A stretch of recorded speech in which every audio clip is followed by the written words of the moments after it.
I also want to say, and we've been talking about this on and off for the last number of weeks, but we will be transitioning from the daily numbers reporting to weekly reporting starting this Thursday, April 7th. What that means is that we will be able to automatically link data and have more in-depth and detailed, accurate reporting of numbers of the previous week to get people a better sense of what we expect to see and what the risk profile is.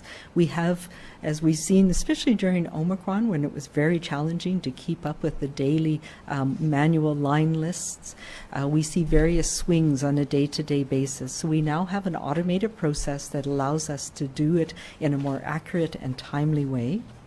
As well, we'll be transitioning to a new way of reporting people who've died from COVID.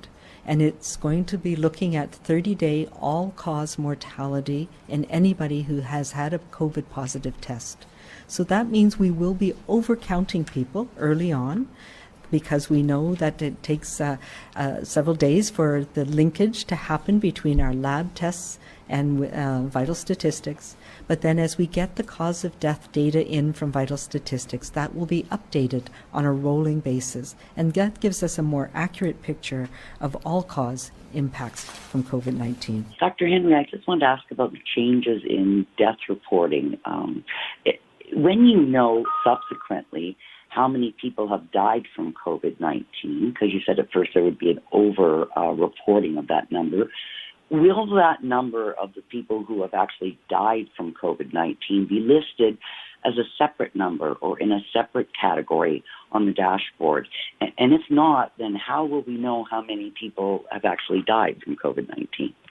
Yeah, a very good question. And what I can do is get our the epidemiologists from the BC CDC to walk through it with anybody who's interested about how we're going to, how the data is linked and how it is updated in real time. So there will be a retrospective decreasing and increasing of numbers as the data is refreshed over time.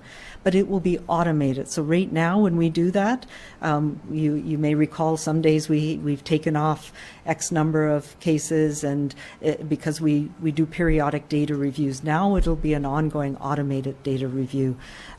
So at the beginning, it will look more awkward. Then as time goes on, it'll even out. But I can reach out to our team and give people a technical briefing on what exactly it's going to look like, if you like. Do you have a follow-up, Lisa? Yes, thank you. Also on the weekly reporting, it will be a weekly reporting of hospitalizations and whatnot, but if there is a spike, let's say one day there's one hospital case and the next day there's 100 and the third day there's 500, how will you know that before a week goes by, since that is a long time if there is a spike? Or will you be receiving those numbers daily but just be posting them weekly? Yeah, so what we do, we look at those numbers every day, and they're preliminary numbers, and we get these automatic preliminary numbers. And the minister and the team looks at the overall numbers. We talk about those sometimes, what's the overall census in ICU? How many people are there in hospital overall? In which beds?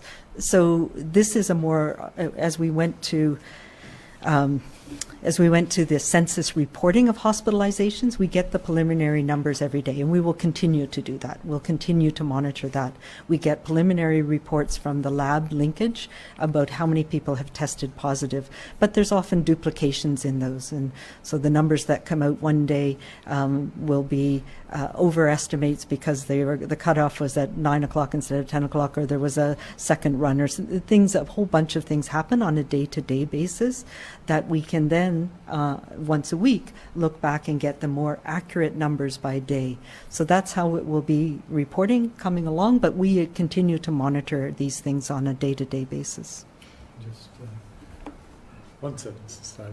Just there will be a daily report today and tomorrow as we go into the new weekly thing, so you'll get some information on or around 3 o'clock or between 3 and 4 o'clock today and tomorrow, and then after that we'll be moving to weekly reporting. Dr. Henry, if the strategy now is, for British Columbians to assess their own risk for COVID and then make their own decisions based on that, how do they assess that risk accurately if they only have weekly numbers? Like, when we plan our lives, we check the weather every day, not once a week. So how do we get enough information with only weekly numbers and not daily? And in English and French, please. Yeah, so I think that weather is a very good analogy. The weather does change every day. What we're seeing in terms of risk doesn't change every day. It's more like climate as opposed to weather, what you're seeing every day. And so, yeah, it is important to understand where we are collectively over time. But these are not measures that, for example, wastewater testing, we only do it once a week. It's only able to be done at that frequency. It doesn't change that much over a period of a day or 24 hours. And so, yes, it is, we need to think of it in a period of a longer period of time. What's my risk this week? What are the things that I feel comfortable doing, next week? Shall I go out to a restaurant with friends this coming weekend? Here's how I'm feeling. Here's what I know about my friends and whether they've been exposed to anybody with COVID. Here's how, on a day-to-day basis, we have to look at how am I feeling today? Do I have a scratchy throat? Do I have a fever? Maybe I'll hold off meeting with, going to visit my grandparents if I'm not feeling so well today. Those are the things that we need to start building into how we do our assessment, and having a daily number of people who are test positive for COVID is not going to help us make those decisions in a one-on-one basis, on a day-to-day basis, because it doesn't change that much from day to day. We can get a sense of what's happening in our communities, in the province over time, and a weekly time frame is what is most reasonable given what we're seeing with transmission patterns right now.